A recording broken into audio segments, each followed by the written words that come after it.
আজকের মেনু হচ্ছে চিকেন কষা। দেখুন, ভালো লাগলে অবশ্যই লাইক করবেন, কমেন্ট করবেন, শেয়ার করবেন, সাবস্ক্রাইব করবেন। দেখুন চিকেনটাকে আমি ভালো করে কষছি, আগে সব মশলাগুলো ভালো করে মাখিয়ে নিয়েছি।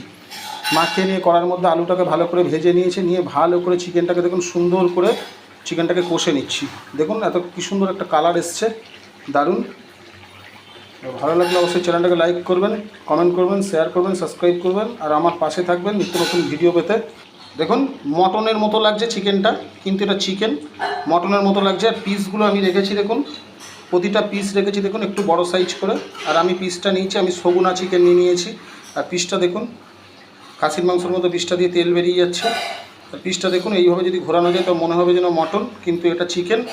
অবশ্যই ভিডিওগুলো তো পুরো ভিডিও আমি ছাড়বো। তার আগে দেখুন কীভাবে করছি জিনিসটা। চলুন, কষানো হয়ে গেছে কমপ্লিট। আমি এর মধ্যে জল দিয়ে দেবো। আজকে এই পর্যন্ত।